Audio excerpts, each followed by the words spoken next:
النهاردة هنتعلم ازاي نعمل المحشي.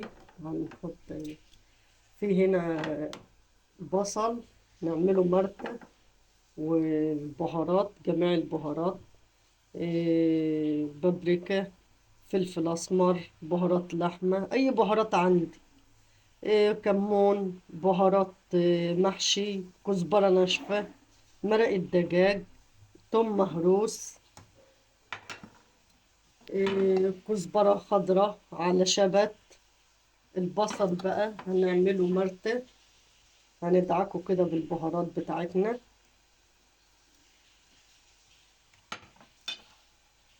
يبقى ايه طعمه، مخلي المحشي طعمه جميل وكويس. ندعكه كده بحيث ان المية اللي فيه تطلع.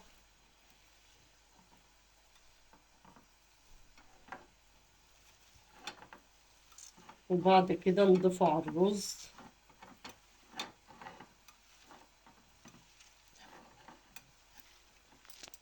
بعد كده نضيفه على الرز. ده البصل. ونضيف بعد كده الثوم، ثوم مهروس برضو. وهنضيف الكزبرة، كزبرة متخرطة وشبت.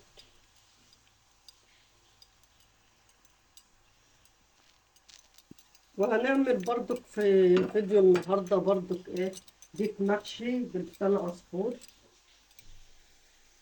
هنا هنضيف التسبيكة. هنضيف التسبيكة ونقلبها على الرز.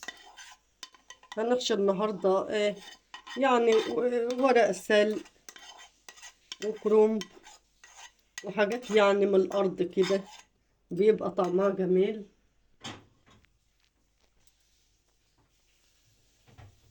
هنقلب بقى الخلطة دي في بعضها.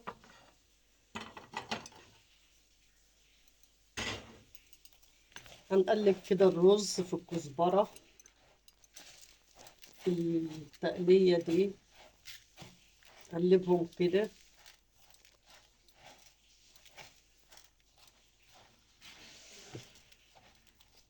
ريحتهم ما شاء الله جميلة.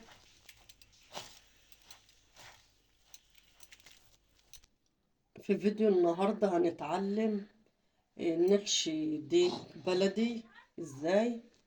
هنحشيه بلسان عصفور متحمر. هنحمر لسان العصفور.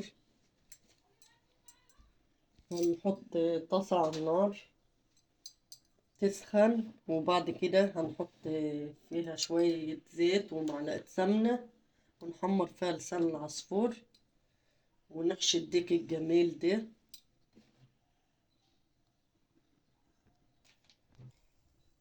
هننزل بمعلقة السمنة وشوية الزيت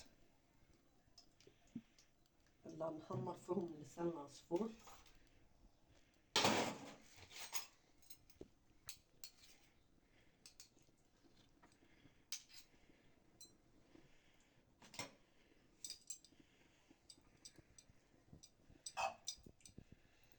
بعد ما الزيت والسمنة يسخنوا كويس، نضيف عليهم لسان العصفور.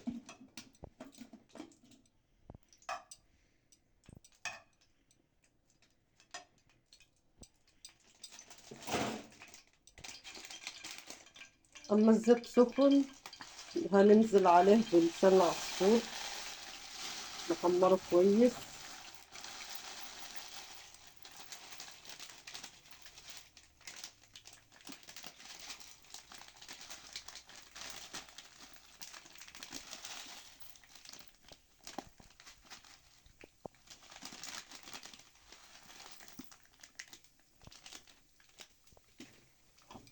نحمره كويس،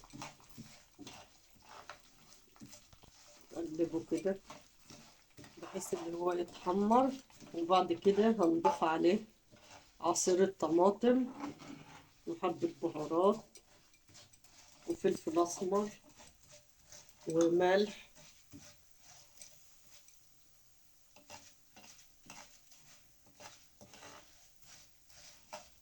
بعد ما احمر لسان العصفور هنضيف عليه عصير الطماطم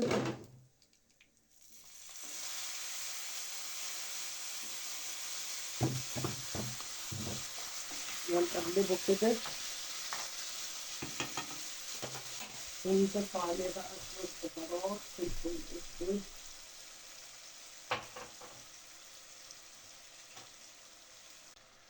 هنحط فلفل اسود وبهارات لحمة واي بهارات عندك، كمون كده، لحد ما يستوي. ايه، هنحشي بيه الديك.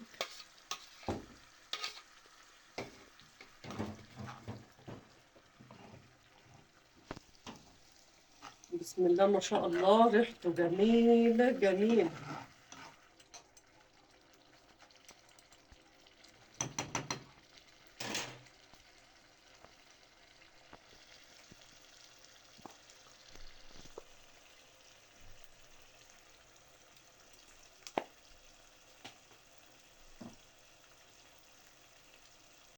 بعد كده هنحط حلة على النار،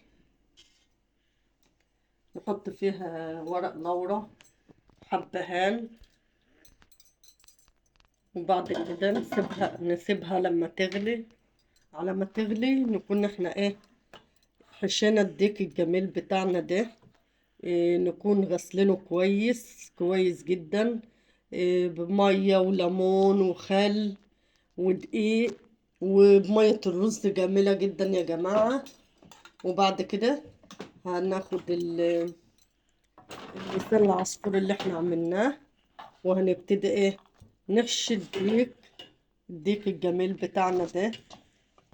هنيجي هنا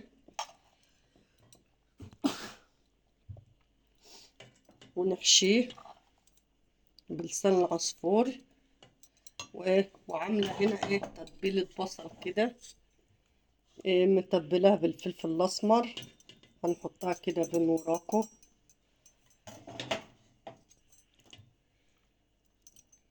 يا رب تكون الصوره وضحت لكم.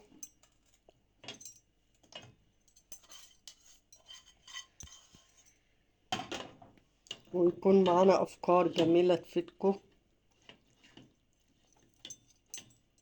البصل ده بيخلي طعمه جميل جدا وريحته حلوه. وهنبتدي بقى ايه، نكمل الرز، اللسان العصفور اللي احنا استوى ده، لازم ايه نسويه كويس، نحشي بدك كده.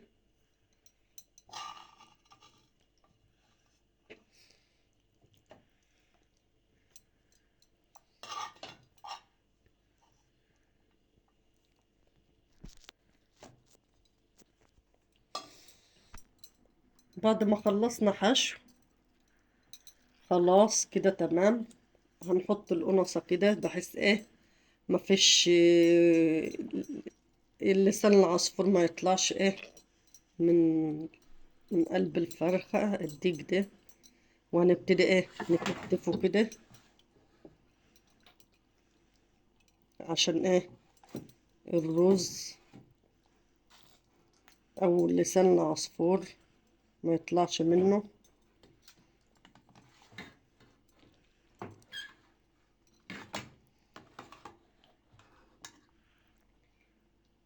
دي خطوة مهمة جدا.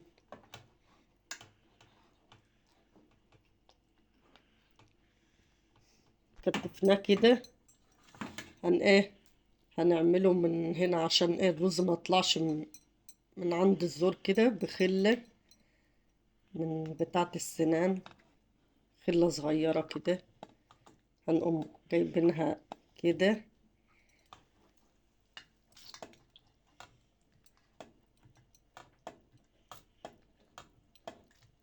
ايوه كده كده كده كده بقى ايه، خلاص تمام كده. يتحط بقى في المية المغلية. اما بس ايه اما المية تغلي، نسقط فيها بقى الديك ده الجميل ده، ما شاء الله ما شاء الله. الله أكبر. بعد المية ما غلت هننزل بقى بالديك. المية غلت اهي يا جماعة. هننزل بقى بالديك كده في المية.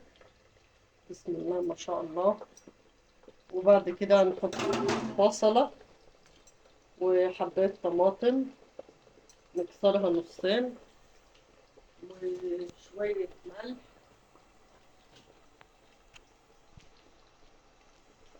ونحط شوية ملح. هنحط فلفل اسود، حبة من الفلفل الاسود. وهنا في المية ورق لورا وحبهان وبصل وطماطم. هنغطي عليها بقى لما تستوي.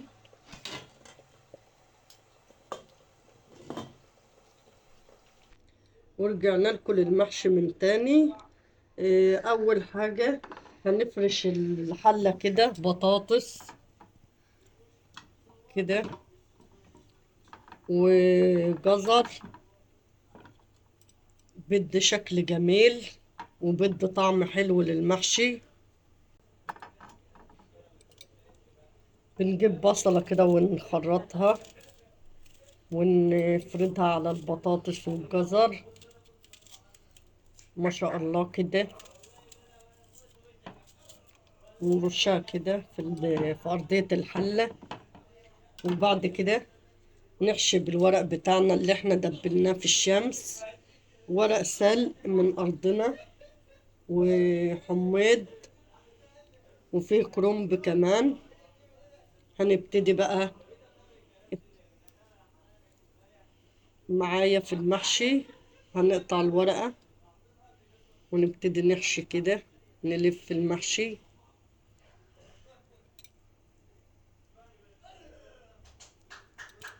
ونرص كده في الحلة، نبتدي نرص. بعد ما خلصنا المحشي خلاص صبعنا وخلصنا، هنسقيه بالشوربة. هنسقيه بالشوربة كده تكون مغلية وكويسة. ونحطه على البوتاجاز وبعد كده نرجع له. هنحط شوية ملح صغيرين عشان الشوربة فيها ملح، وحبة مرقة دجاج بتخليه طعمه حلو.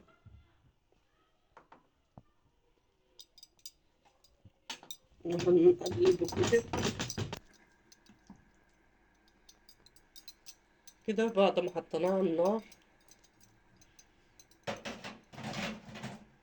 هنغطيه بقى ونسيبه يستوي كده ما شاء الله تبارك الله. هنقلب حلة المحشي ما شاء الله.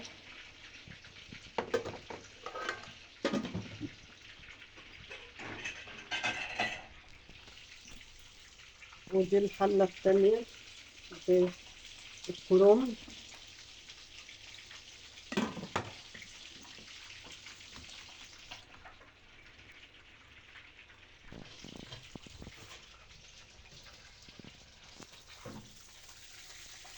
هنحط الزيت الجميل ده ما شاء الله تبارك الله.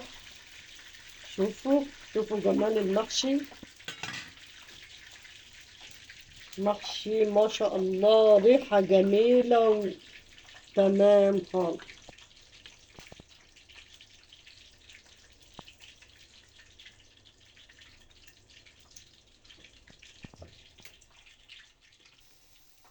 وبكده نكون وصلنا لنهاية الفيديو، ويا ريت الفيديو يكون عجبكم ويطلع معاكم كويس وتمام والحمد لله.